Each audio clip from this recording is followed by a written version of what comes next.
Hi everybody, this is the second video to help you for your exam on Monday, which is paper 2, which is on macroeconomics. The last video was a summary of the content in theme 2, and this video is to summarize the content in theme 4, the start of it anyway. There'll be a second video on theme 4. So as I said in the other videos, don't forget to take your cup of tea into the exam with you. Remember that it's a mark a minute, so your timing. Explain all of the points that you make and make sure that you apply. So use the data where relevant or an example of your own. So this is the summary of theme 4. First of all, globalization. What causes globalization?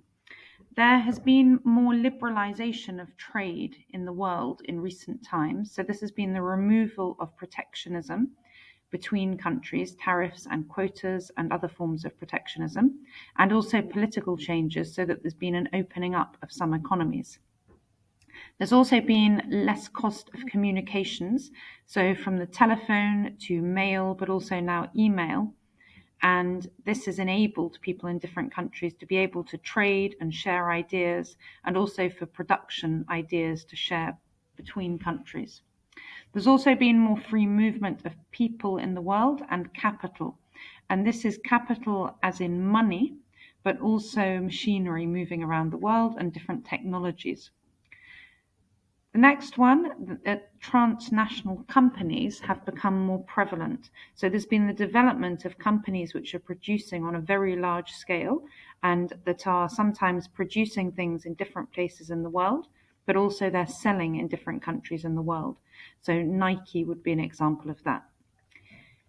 Global media has increased, so now people know what's happening in other countries in the world. This has spread the idea of different products that might be available, but it's also enabled ideas to be spread more around the world, contributing to globalization. Globalization has meant that people around the world now have more choice of products. Also, products are often cheaper because firms are producing on a larger scale. That means that they can take advantage of economies of scale, decreasing their cost per unit, which decreases the price for consumers. It also means that people have greater choice because they have access to products from all over the world. And for example, you can access foods which come from countries where they have weather that you wouldn't be able to grow those products. But overall, it's benefited consumers. Finally, for people, it's created more jobs around the world because businesses now can not only sell domestically, but they can sell abroad as well. The effects of globalization, as I said, more choice for consumers, lower prices because of economies of scale, and therefore consumer surplus increases for consumers. There has been more economic efficiency and better use of resources around the world because in countries now they will often produce where they have an absolute advantage and can produce something at a lower cost. And they may, in some countries, produce where they have a comparative advantage, where they can produce something at a lower opportunity cost. And if these two are exploited, then overall in the world, there is a more efficient use of resources. There's a question over whether globalization results in development which is not sustainable and activities which aren't sustainable. A lot of globalization has meant that products are being manufactured on a larger scale, which can increase pollution. Also, resources are perhaps being used more quickly than they would have been otherwise because firms have global markets. And the products have to be transported around the world if they're going to be sold globally, and this isn't good for the environment. Additionally, transporting parts that are then made into products can also damage the environment.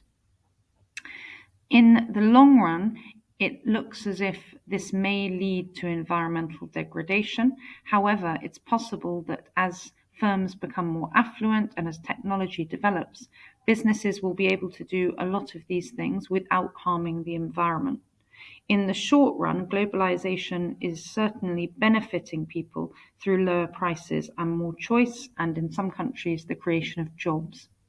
However, if there are jobs created in one place, which perhaps has cheaper labor, sometimes that has a knock-on effect in other countries where jobs are lost if they have higher wage rates, for example. The establishment of businesses in other countries in the world, particularly to produce products, can lead to the exploitation of people where they are paid poorly or treated poorly. And this can be considered a negative effect of globalization.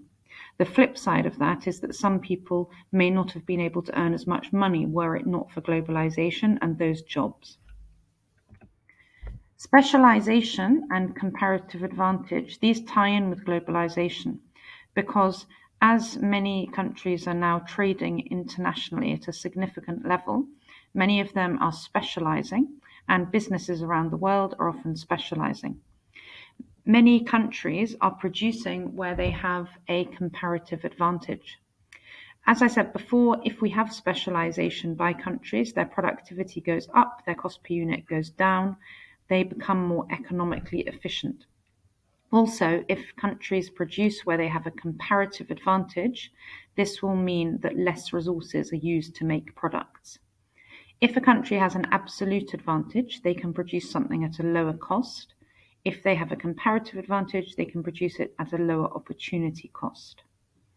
So comparative advantage is what David Ricardo said that countries should specialize in, and then we should have trade, and then overall we will get more out of our scarce resources in the world. Patterns of trade, this is about which countries trade with which other countries. There is significant trade between developed and developing countries. Often the developing countries are supplying raw materials to developed countries. Developed countries will be more likely manufacturing or making products in the final form, or they own the businesses which are selling these products. The products might be manufactured in the developing country, but they may be designed and the ownership and the headquarters might be in the developed country. And also you have changes over time because as countries have higher incomes over time through economic growth, they will start to buy more goods, perhaps from countries which are making them, and also they will be requiring more things in the market. They'll have more demands as they have more money. Also, there are some countries which are opening up to trade or have done in the past 50, 60 years, and other countries which are emerging economies, they're becoming more and more developed and incomes are going up. So China and India are two examples of this. Also the BRIC economies, Brazil, Russia, India and China. And these are countries where people's incomes have been increasing. Russia at the moment, that is a separate point altogether, but countries where there is a growing middle class and they have more demand for products. Trading blocks can be established between countries where they remove or reduce protectionism between countries, and that means that if two countries join a trading bloc, there will be more trade between those countries. Bilateral trading agreements, that's an agreement between two countries to reduce protectionism, that will increase trade between those countries. If over time a country's currency becomes stronger, they're more likely to buy from countries that their currency has become stronger against. And countries with weaker currencies will be exporting more possibly to the country whose currency theirs is weak against. Patterns of trade and how they develop will create interdependency between the countries which are trading with each other more. And a lot of economies will find that they're very reliant on other countries that they're selling to. Terms of trade, this is about comparing the price of the goods that you are exporting with the price of the goods that you're importing.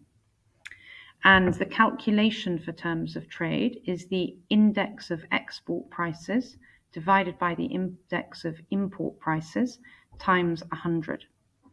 And if your terms of trade get stronger, this means that you're capable of buying more imports with your exports. That's because the price of your exports has gone up. If the price of your exports increases and the price of imports stays the same, that will mean that you're capable of buying more imports for the same amount of exports. If your products become more high-tech and specialist, then they're much more likely to be more expensive. If you're producing primary products, for example, food, your terms of trade are likely very weak. There are other things that can affect the terms of trade which can distort this. If you become very good at manufacturing something high-tech, actually the economies of scale and the dynamic efficiency will mean that over time your costs come down. So even though you're producing something high-tech, over time your terms of trade could actually worsen. If you are selling, however, electronics or cars, for example, over time the demand for those in the world will go up as people's incomes rise. This is the Prebisch-Singer hypothesis. And therefore, because incomes rise and demand for, say, cars or electronics goes up, arguably the price of those goes up over time, whereas primary foodstuffs, demand for those doesn't increase significantly over time because people's stomachs have a limit. Just because they have more income, they don't buy more food. So a country may be considered that they'll have better terms of trade over time if they're producing more high-tech products. And if your terms of trade are weak, if the price of your exports is very low compared to the price of your imports, it will be difficult for you to develop. You'll find it more difficult to be able to buy, for instance, capital from abroad that you might need in order to, for example, get into manufacturing. Trading blocs and the World Trade Organization. The World Trade Organization promotes trade liberalization and the removal of any barriers to trade and protectionism. And trading blocs are where countries are coming together and agreeing to trade together. The World Trade Organization is backing trade liberalization, so it can be against the creation of trade areas and trading blocs, because whilst there might be more trade between the countries, there may be less trade between those countries and ones outside the trade area or trading bloc. You can have a free trade area where trade is just free between the countries and that there aren't tariffs and quotas, or that they're lower.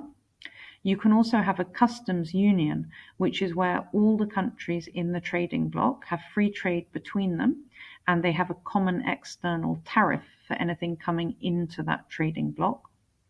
You can also have a common market. That's the same thing as a customs union, but it also has the free movement of people and capital within it. So the EU is an example of that. A monetary union is where all of the countries in an area are using the same currency. The Eurozone is an example of this. It can be good to have a monetary union because firms from outside are more likely to want to set up through foreign direct investment within the monetary union, so that they don't have exchange costs of buying and selling things within that monetary union. So, for instance, that would be a reason why a Japanese company might want to set up in Germany, because if they sell the product they make in Germany into France, there's no currency conversion between trading in Germany and trading in France, as they're both using the euro. A trading bloc or a monetary union can create trade because countries which go into that trading bloc or monetary union will now trade more with the other countries inside the bloc. However, trade diversion can happen away from countries which are outside the union or bloc, which members used to trade with in the past, and now they choose to trade within the union or the bloc. Trading blocs can also, just like a monetary union, attract more foreign direct investment, because once a product has been made in a country inside the bloc, it can be freely traded within the whole of the bloc, and therefore demand for it will likely be higher than if it was made outside the bloc and then had a tariff applied when it came in. The World Trade Organization, as I said, disagree with the concept of trading blocs and monetary unions, because they think that there will then be less trade with countries inside and outside between them. So overall, there will be less international trade. The types of restrictions on free trade that there are, so tariffs, quotas, subsidies, non-tariff barriers, the reasons for having these might be because you want to protect jobs in your country from imports. So rather than people buying imports when they go shopping, you want them to buy things made in the country. That's because it will protect businesses in the country and jobs in the country. Because if a tariff is placed on a good coming in, it will become more expensive. So that people will favor buying something that's been made domestically. Also, if you have small industries that you want to protect while they're growing, while they can't compete with large multinationals' economies of scale, it can be a good idea to set up tariffs or quotas on products coming in, because then those small businesses can have a market domestically while they grow. They'll get bigger, then they'll have economies of scale, and then they can compete internationally. That will be the theory over why this is a good idea. Also, if you put a tariff in place, the government will collect that tariff revenue, and they could use that for other good in the country and to improve the economy. On a tariffs diagram, remember that you say that there's world supply of a product, and that if the tariff is put in place, that increases the world supply, which is a perfectly elastic curve, by the tariff.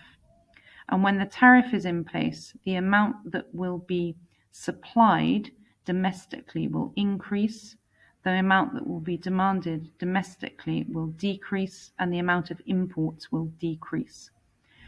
Remember also that you can show the net welfare loss, 2 areas on there. You can show the changes in consumer and producer surplus, and you can show the impact on consumers and producers and the government.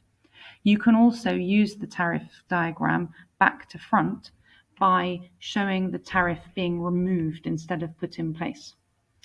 A quota is where there is a limit on the amount that can be imported into a country. For example, there could be a limit of only up to 10,000 cars can be imported into the UK from Japan.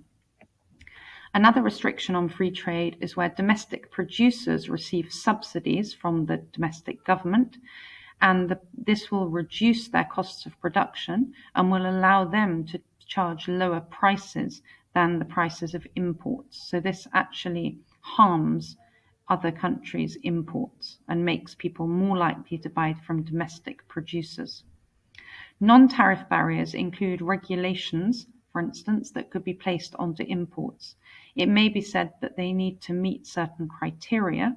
For instance, toys being imported into the UK have to meet certain safety criteria, and this could make it harder for firms abroad to meet these regulations, and therefore there may be less imports and people are more likely to buy domestically produced toys.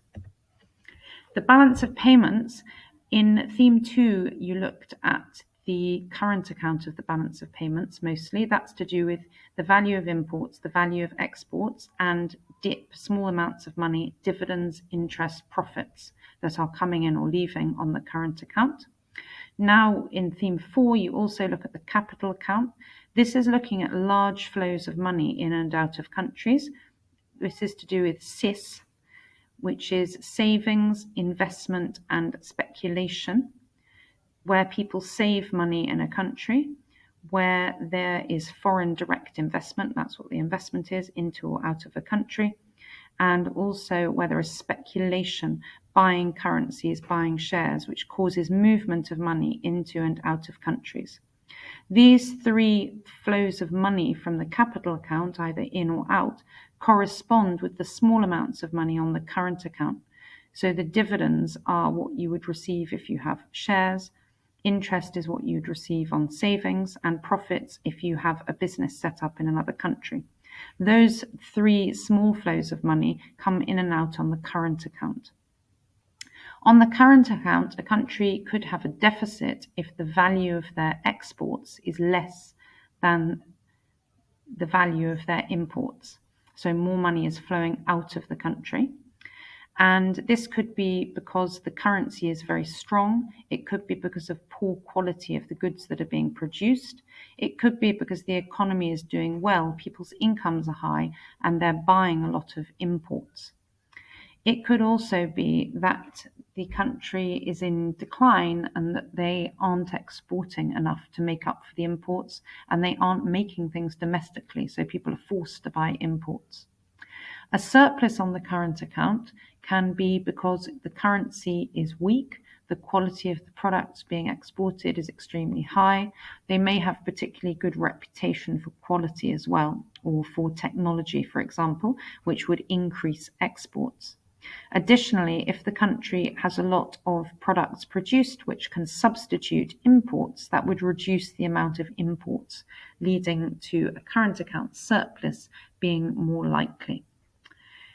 A country can reduce their current account imbalance. For instance, they could try to decrease the deficit by improving the quality of their exports. They could try and improve productivity so that cost per unit goes down and exports are cheaper. They could intervene, the government or central bank could intervene to weaken the currency. They could devalue the currency. If they have a current account surplus, they may want to try to start buying more from abroad and to encourage that for their consumers, because this might actually improve people's quality of life. There can be global trade imbalances in that some countries may be exporting a lot and other countries have very big trade deficits. And this difference in trade between countries can lead to big differences in economic growth, particularly if some countries are generating a lot of export-led growth and others see none at all. The exchange rate is the value of one currency in terms of another currency. An exchange rate can be floating, that's what we have in the UK. That's where the price of the currency is just determined by demand and supply for that currency. A fixed exchange rate is where the central bank manages the exchange rate so that it remains at exactly a certain amount against another currency. This is where it's fixed. A managed exchange rate is where the government intervenes to alter the value of the currency, either revaluing or devaluing, but they are not fixing it to a certain amount of another currency at all times. Revaluation is where a central bank makes a currency worth more by buying it up, or either by decreasing the supply of money. Appreciation is where the value of a currency goes up on its own in a floating exchange rate, either because the demand for the currency goes up or the supply falls. Devaluation is where the central bank intervenes to make the currency worth less. They either increase the supply of money or they can decrease the demand for money by buying other currencies and putting their currency onto the market. This is different to depreciation. Depreciation is something that happens through a floating exchange rate just because of demand and supply changing. If the demand decreases, the currency will depreciate. If the supply increases, demand will depreciate. So that covers why the exchange rate might change in a floating system. If the country is selling products which are very popular abroad and they're exporting a lot, this will increase the demand for the currency. It would cause the currency to appreciate. If a lot of firms abroad want to invest in foreign direct investment into the UK, demand for the pound would increase, the currency would appreciate.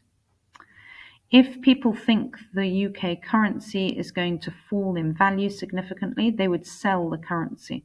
So in the floating exchange rate, supply would go up and that would cause the currency to depreciate. They're just some examples, but there are many factors which can influence the exchange rate of a currency in a floating exchange rate system.